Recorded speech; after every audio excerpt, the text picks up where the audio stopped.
Lors du mariage de mon frère, on m'a attribué une chaise pliable près de la cuisine. Sa promise a déclaré, c'est seulement pour les accompagnants. En regardant autour de moi, j'ai constaté que tout le monde avait une place, même mon ex. Alors, prenant mon présent, je me suis retourné et j'ai répliqué, accompagnant, ça.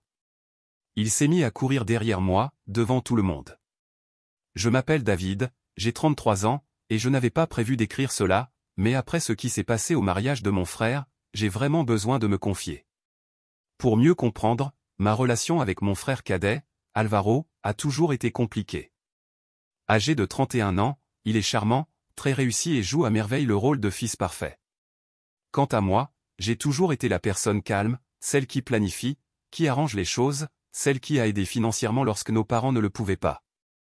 Pourtant, d'une manière ou d'une autre, j'ai toujours semblé être un simple bruit de fond dans le spectacle des autres. Dans notre enfance, Alvaro et moi n'étions pas particulièrement proches. Il était ce genre de gamin qui cassait des choses et me jetait la faute. J'étais souvent celui qui faisait des sacrifices pour maintenir la paix. Mes parents poussaient des soupirs, secouaient la tête et disaient, c'est normal, David, tu es l'aîné. Sois un modèle. Je l'ai été, même quand il a pris ma voiture à 17 ans et a eu un accident en sortant d'une fête, c'était encore moi qui ai payé l'assurance, sans en parler à nos parents. Et lorsque je l'ai eu au téléphone à 21 ans, après avoir été arrêté pour avoir essayé de voler un parfum pour sa copine, c'est moi qui l'en ai sorti. Silence encore. Pacificateur, encore une fois. Revenons au présent, Alvaro va épouser une femme nommée Nuria. Nous nous sommes rencontrés quelques fois ces 2 dernières années, et je mentirais en disant que nous avons jamais vraiment connecté. C'est le genre de personne qui parle avec les yeux plissés, comme si elle était déjà lassée de ce que vous dites, toujours impeccablement habillée, scrutant la salle à la recherche de quelqu'un de plus intéressant. Une fois, elle a appelé mon entreprise de logistique pour un petit problème. Depuis cet incident, j'ai gardé mes distances. Cependant, lorsque les invitations au mariage sont arrivées, j'ai confirmé ma présence. J'ai même aidé Alvaro à planifier certains aspects. Je lui ai recommandé un excellent service de traiteur avec lequel j'avais eu de bonnes expériences précédentes, et il l'a engagé. Je ne m'attendais pas à être le témoin ni quoi que ce soit de ce genre. Je pensais simplement qu'au moins, j'aurais une place à une table convenable et quelques moments pour me sentir comme un membre de la famille. Le mariage se tenait dans un superbe lieu à la campagne, avec des lumières suspendues entre de grandes poutres en chêne et un petit lac scintillant en arrière-plan. C'était vraiment féerique, parfait pour Instagram. Je suis arrivé tôt, avec un cadeau emballé, un ensemble de carafes gravées avec leurs initiales et la date du mariage. Ce n'était pas extravagante mais élégante, quelque chose qu'il pourrait garder pendant des années.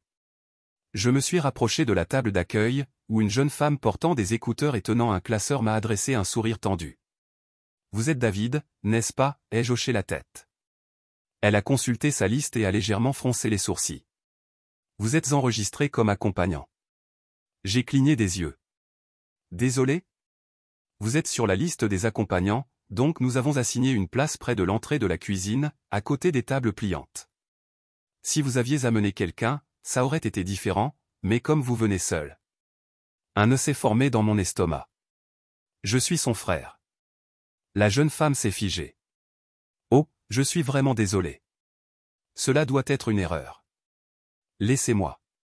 Mais avant qu'elle ne puisse s'éclipser, Nuria est apparue en personne, vêtue d'une robe blanche parfaite, avec un maquillage impeccable et un sourire glacial.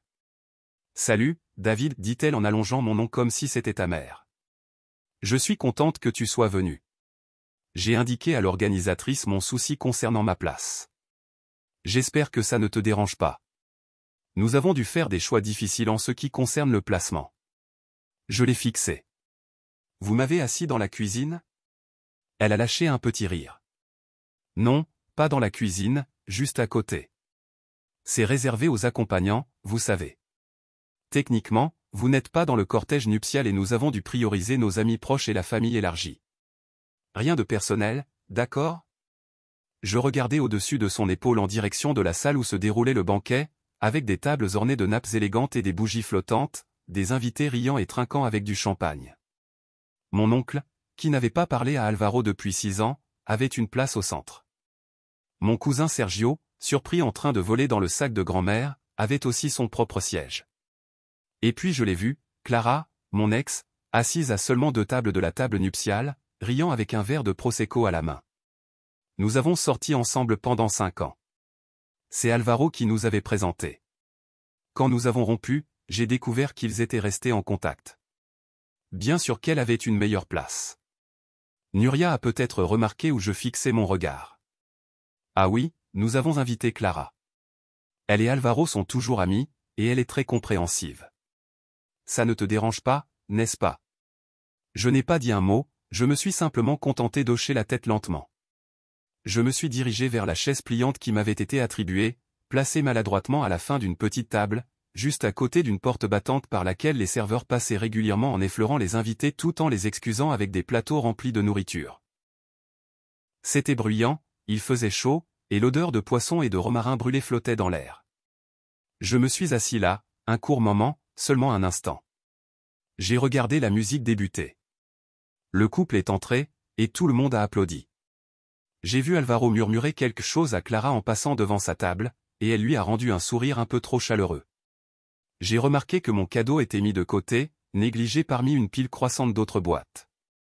Alors je me suis levé, suis retourné à la table, et pris la boîte avec la carafe et j'ai commencé à marcher vers la sortie.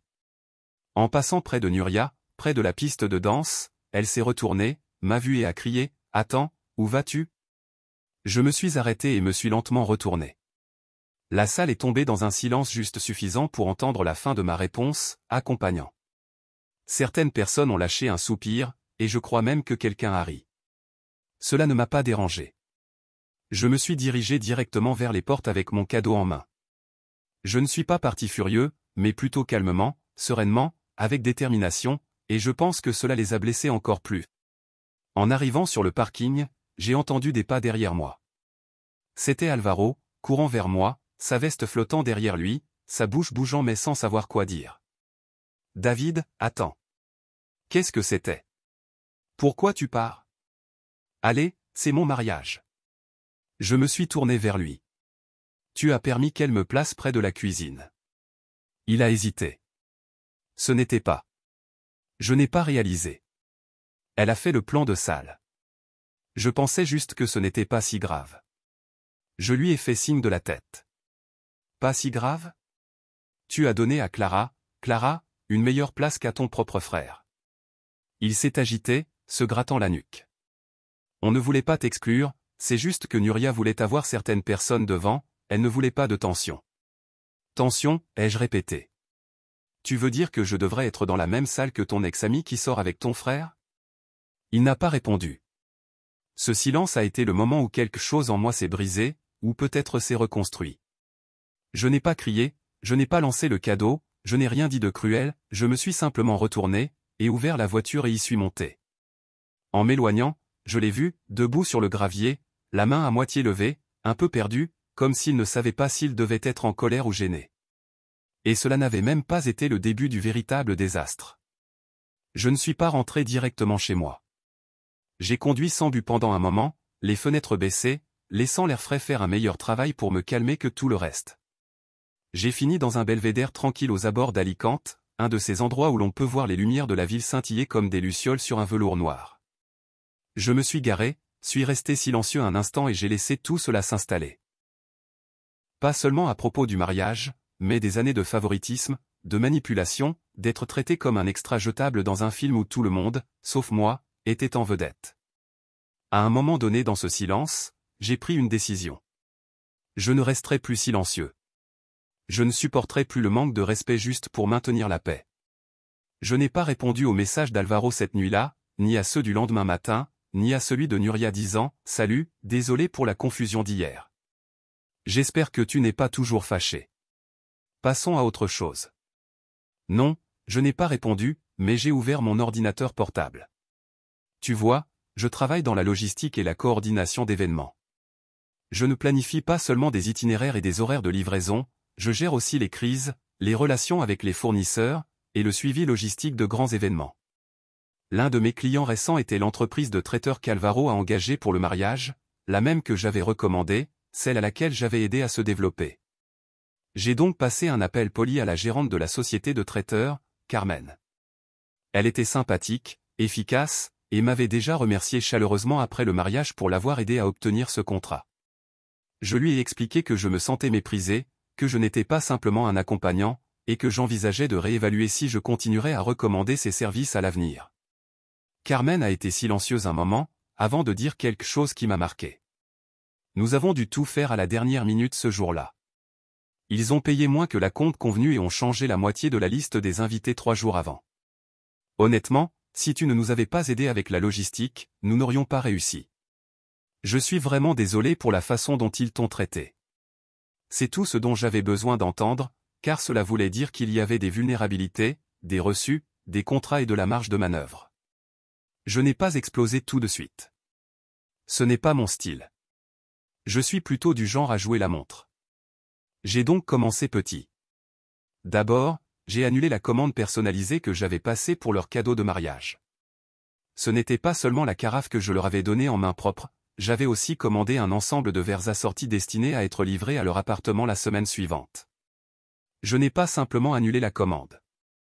Je l'ai redirigée vers ma propre adresse.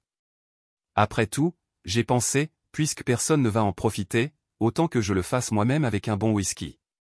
Ensuite, j'ai passé un appel discret à la photographe du mariage, une autre amie à moi. Elle avait pris des photos incroyables pendant l'événement et offrait généralement des réductions généreuses par recommandation à ses amis et à sa famille. Je lui ai dit que je ne la recommanderais plus si elle offrait ce tarif spécial à Alvaro et Nuria. Elle a compris immédiatement. J'étais en train de couper les fils, tranquillement et avec précision. Mais le grand moment est arrivé une semaine plus tard, lorsque j'ai reçu un email d'Alvaro. L'objet était simplement « Peux-tu m'aider ?» Il me demandait une faveur. Comme d'habitude. Apparemment, lui et Nuria étaient en train de planifier l'extension de leur lune de miel. Un oncle riche de Nuria leur avait offert un voyage de 3 semaines à Menorque, mais ils avaient rencontré des problèmes avec leur passeport et tentaient maintenant de coordonner des renouvellements urgents à la dernière minute, de rerouter des vols internationaux et d'organiser les transferts vers la villa. En d'autres termes, Alvaro disait, « Tu es le seul en qui j'ai confiance pour régler ce genre de choses. Tu es doué pour ça, je t'en prie. » Aucune excuse, aucune mention de ce qui s'est passé au mariage, juste « Aide-moi ».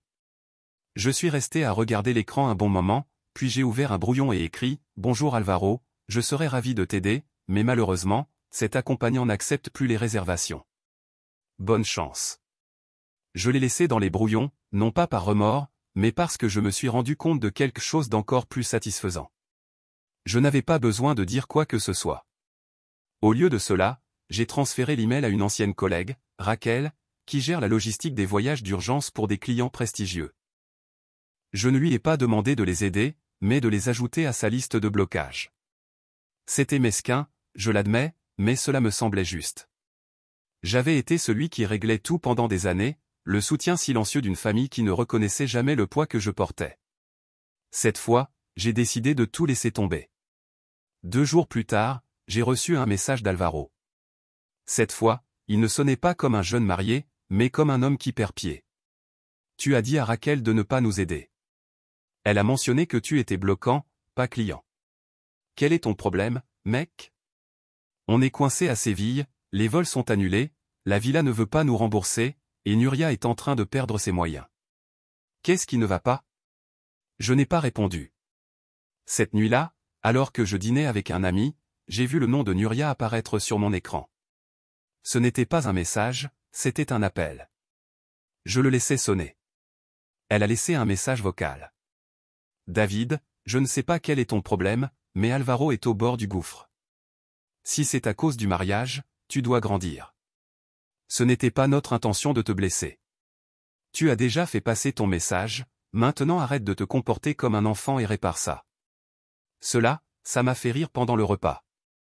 Je ne devais rien réparer, je n'avais pas répondu, je me suis simplement assis et j'ai attendu, parce que je savais quelque chose qu'ils ignoraient, le véritable désastre n'avait même pas encore commencé.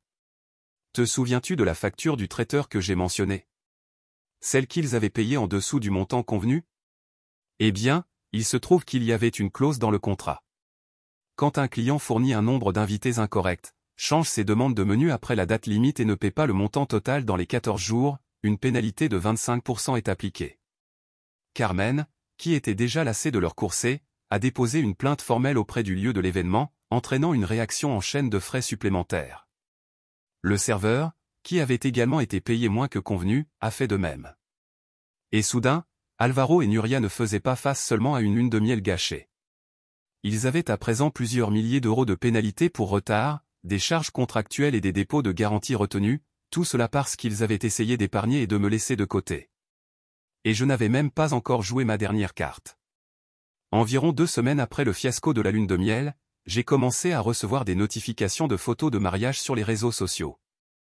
Un cousin éloigné avait publié un album intitulé « Un mariage magnifique, soirée inoubliable ». Félicitations Alvaro et Nuria.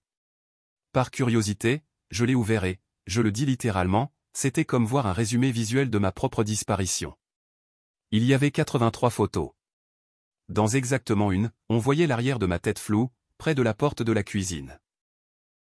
Je n'apparaissais pas sur les photos de famille, pas dans les vidéos des toasts, et même pas mentionné dans le texte de remerciement pour ceux qui ont rendu cette journée magique. Mais sais-tu qui était étiqueté, commentant et aimant les photos? Clara. À ce moment-là, cela ne ressemblait plus à un simple manque d'organisation, mais à quelque chose de délibéré, comme si Nuria avait décidé que je n'importais pas et qu'Alvaro était d'accord avec cela.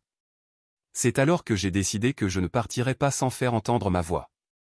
J'ai fait une publication, une simple et tranquille, un carrousel de photos en coulisses que j'avais prises avec mon téléphone pendant les préparatifs. Moi, ajustant les numéros de table, aidant la fleuriste à disposer les bouquets, parlant avec le traiteur. J'y ai inclus une capture d'écran du plan de salle que l'organisatrice de Nuria m'avait envoyé par erreur dans un email, où mon nom apparaissait comme accompagnant, frère d'Alvaro, littéralement une note de bas de page.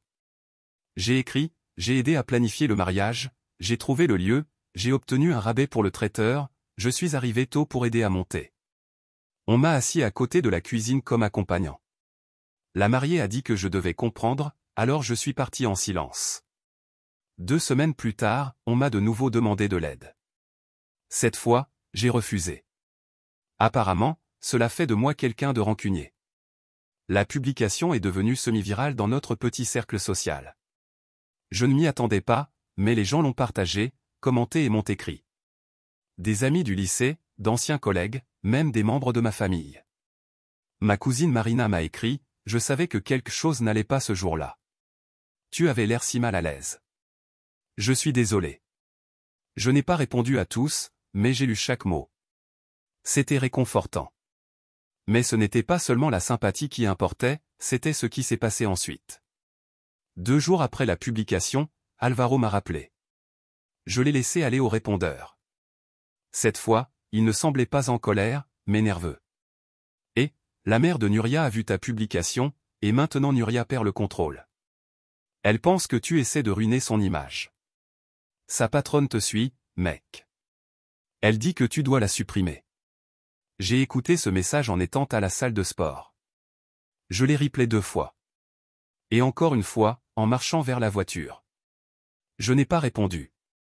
Au lieu de cela, j'ai fait une seconde publication, on m'a demandé de supprimer mon dernier post. Apparemment, la vérité nuit à l'image de quelqu'un. Je la supprimerai si elle n'était pas 100% vraie. Je ne vais pas me taire pour sauver les apparences. J'ai passé trop d'années à me réduire pour ne pas perturber les autres. Plus jamais. Pas de nom, pas de haine, juste de l'honnêteté.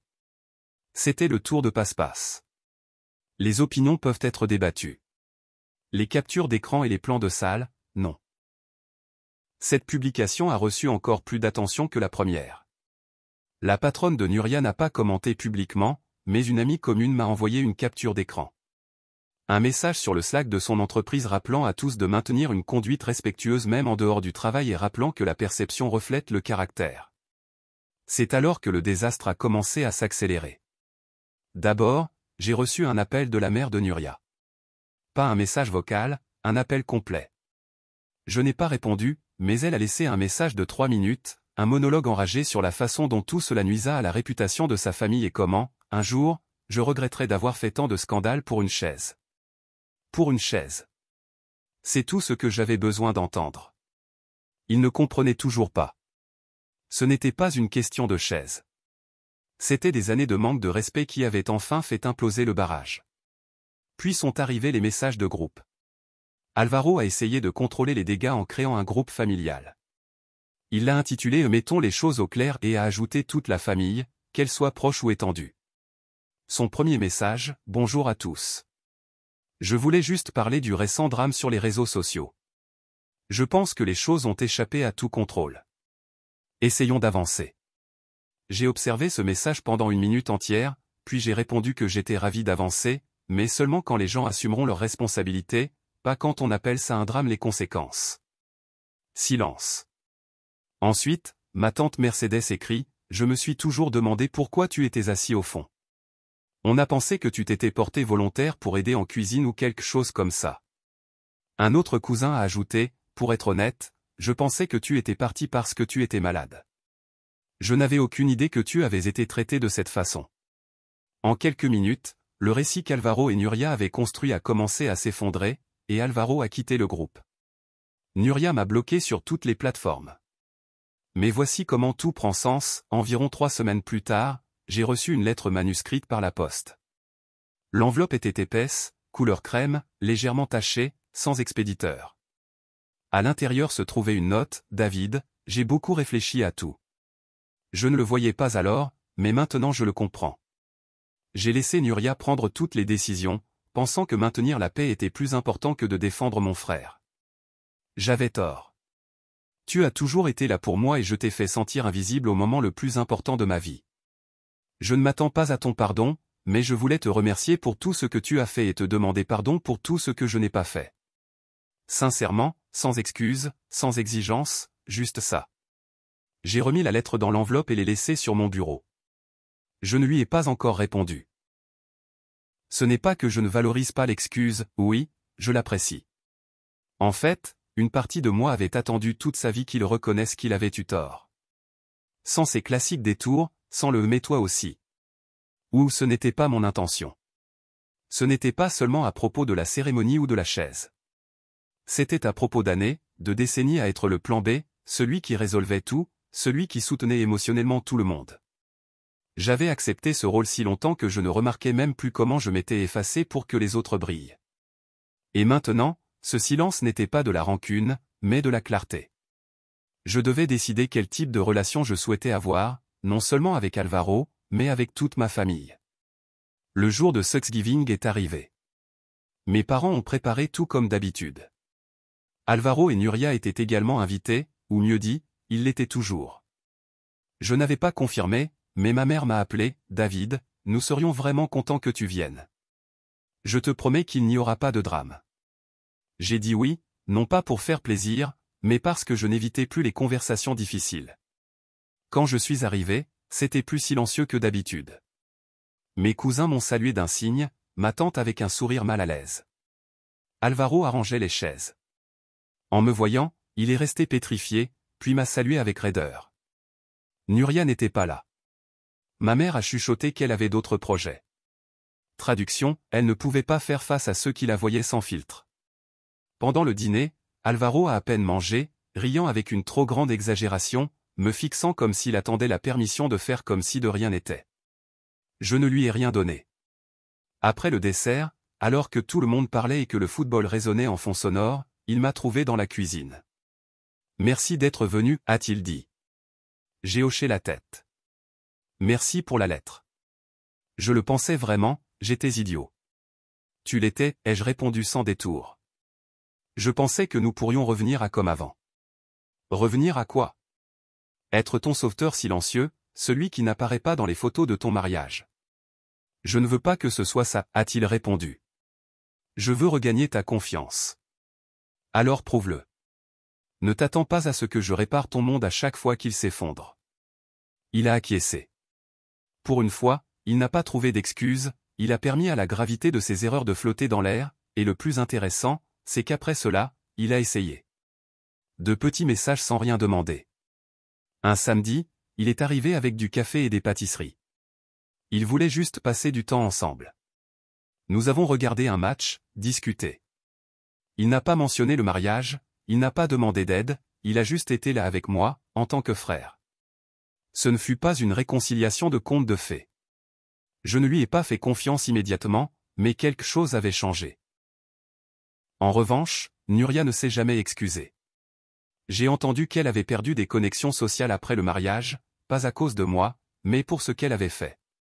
Au printemps, Alvaro et Nuria ont annoncé qu'ils prenaient du temps.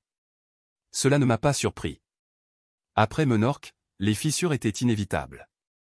Un jour, pendant un repas ensemble, il m'a dit « Je pense que j'ai été tellement obsédé par l'idée d'impressionner que j'ai oublié comment être moi-même. » Je n'ai rien commenté. Ce n'était pas nécessaire. Il voyait déjà la vérité. Cet été-là, il m'a invité à son barbecue d'anniversaire. Rien de formel, juste des amis, des hamburgers et de la bière froide. Il m'a passé les pinces à barbecue. « À toi, a-t-il dit. » C'était devenu une tradition. À la fin, il a levé sa bouteille pour me montrer ce que c'est que d'être un frère, même quand on ne le mérite pas. Je n'ai pas fait de discours, j'ai juste porté un toast avec lui. C'était le bon moment. Tous ont rié, dans ce rire, quelque chose s'est rétabli. Pardonner n'est pas faire comme si rien ne s'était passé, c'est choisir à qui donner un avenir. Je conserve toujours la carafe sur mon meuble. Elle ne me fait plus de mal à voir. C'est juste un beau cristal, solide et enfin utilisé comme il se doit.